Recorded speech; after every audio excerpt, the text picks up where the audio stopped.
बिस्मिल्लाहिर्रहमानिर्रहीम। शुरू अल्लाह के नाम से जो बड़ा मेहरबान और नहायत रहम करने वाला है। शाम के वक़्त किशमिश खाने से बदन को ताकत मिलती है। जो लोग मोटे हैं और दुबले होना चाहते हैं, सब्जियां और नींबू खाना शुरू कर दें। बकरी के दूध में सौंफ डालकर पीने से हर किस्म का बुखार उतर जाता है। नहार मुँह दही खाने से जिस्म में नया खून पैदा होता है। आड़ू खाने से पेट की चर्बी चंद दिनों में कम हो जाती है।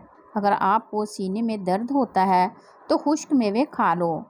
बाज़ दफ़ा मेहंदी हल्की रहती है। जब मेहंदी सूख कर झड़ जाए तो इस पर पान में इस्तेमाल होने वाला चूना लगा लिया जाए।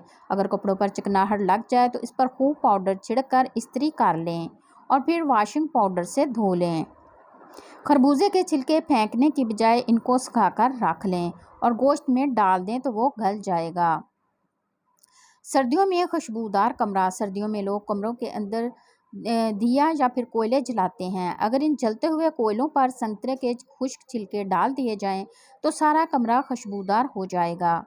ख़वातीन अक्सर सब्ज़ मिर्चों को हाथ में पकड़कर काट लेती हैं, जिससे जलन होने लगती है। मिर्चों को लकड़ी के तख्ते पर रख कर इस तरह काटें कि हाथ पर जलन ना हो। अगर कभी बेध्यानी में लग भी जाएं तो जलन को दूर करने के लिए कपड़े धोने वाला नील पानी में घोल कर इसमें हाथ थोड़ी देर के लिए डुबो दें।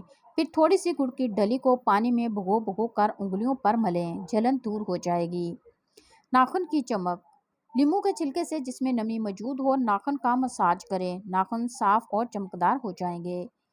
जिनकी नक्सीर फूटती हो वो किसी भी वक्त या खून बंद होने के बाद दोनों नथनों में एक एक कतरा ताज़ा नींबू का रस टपकाने से नक्सीर नहीं फूटेगी।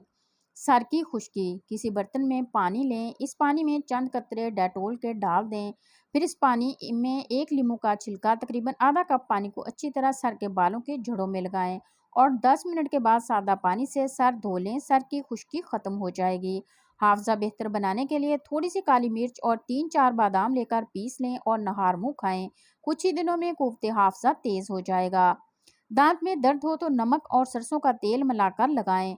नमक जहर को दूर करता है, दर्द दूर हो जाएगा। शहद की मक्खी काट जाए तो नमक और सिरका मिलाकर इस पर लगाएं। पट्ठों की सोजिश और जोड़ दर्द के लिए हंडिया में रोजाना 2 चाय के चम्मच कुतरी हुई अदरक या 1 चाय का चम्मच खुश्क अदरक का सफूफ डालकर खाने से 60% अफाका होता है। दांत में दर्द से आर्जी सुकून पाने के लिए दर्द वाले दांत पर एक लौंग रखकर आहिस्ता आहिस्ता चबाइए। 2 घंटा तक आराम रहेगा। खाने में लहसुन का इस्तेमाल हाई ब्लड प्रेशर से बचाता है। जिन ख़वातीन को कुदरती निज़ाम के तहत माहाना निज़ाम में दर्द और खचाव से गुजरना पड़ता है, रोज़ाना 2 कप कुदरती दही खाने से इनकी तकलीफ में 48% कमी आ सकती है। दायमी दर्दों से निजात के लिए रोज़ाना पीसी हुई हल्दी चाय का 1 या 2 चम्मच हंडिया में डालकर पकाकर खाना खाने से दायमी दर्द में आफाका होगा। ये नुस्खा एस्प्रिन, ब्रूफन या नाइट्रोक्सन खाने से बेहतर है। कड़ाल से बचाव के आसान घरेलू टोटके। अगर टांग की रग चढ़ जाती हो, जिसे अंग्रेजी में कहते हैं और पंजाबी में कड़ाल पन्ना कहा जाता है, जो कि बहुत तकलीफदा होती है, तो रोज़ाना 250 मिलीलीटर यानी 1/4 लीटर टमाटर का रस पीजिए। दर्द शकीका से बचाव के लिए। माइग्रेन के दर्द के लिए मुश्किल मिजाजी से बराबर मकदार में सफ़ेद ज़ीरा और सौंफ अलहदा अलहदा पीस कर अच्छी तरह मिला लीजिए। इसका 1 चाय का भरा हुआ चम्मच हर खाने के बाद 6 माह तक खाइए। ये दर्द जिंदगी भर कभी नहीं होगा इंशाल्लाह। अगर मसूड़े फूले हों तो नमक में सरसों का तेल मिलाकर मसूड़ों पर लगाएं। दिन में 2-3 बार लगाने से मसूड़ों में तकलीफ नहीं होगी। आलू के चिप्स फ्राई करते वक्त अगर कढ़ाई में थोड़ी सी पिसी हुई फटकड़ी डाल दी जाए तो चिप्स बहुत खस्ता, कुरकुरे और सफ़ेद हो जाते हैं। चेहरे का मेकअप उतारने के लिए किसी क्रीम या ब्लीचिंग मिल्क की बजाय अगर कच्चा दूध इस्तेमाल किया जाए तो इससे चेहरे का मैल भी निकल जाएगा और जिल्द भी नरमो मुलायम हो जाएगी।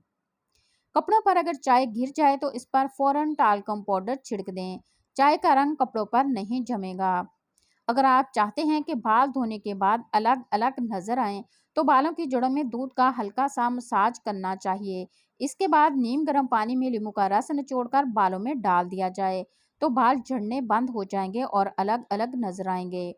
आवाज़ सरीली बनाने के लिए आवाज़ में खड़खड़ाहट हो तो आप रोज़ाना नीम गर्म पानी में नमक डालकर गरारे किया करें। अगर आप अपने मटके जैसे पेट को 3 दिन के अंदर करना चाहते हैं तो इसके लिए बहुत ही आसान टोटका ये है कि रात को जब आप सोने लगें तो सरसों का तेल या फिर जैतून का तेल जो भी आपके पास मौजूद हो आपने हल्का सा गर्म कर लेना है और फिर उंगली की मदद से नाफ में लगाएं और फिर नाफ के इर्द गिर्द भी लगाएं। चंद दिन के अंदर आपका मटके जैसा पेट अंदर चला जाएगा इंशाल्लाह। मेरी कौन सी टिप अच्छी लगी कमेंट करके ज़रूर बताइएगा। वीडियो अच्छी लगी हो तो वीडियो को लाइक करें, चैनल पर नए हैं तो चैनल को सब्सक्राइब कर दें और प्यारे प्यारे कमेंट करें। शुक्रिया।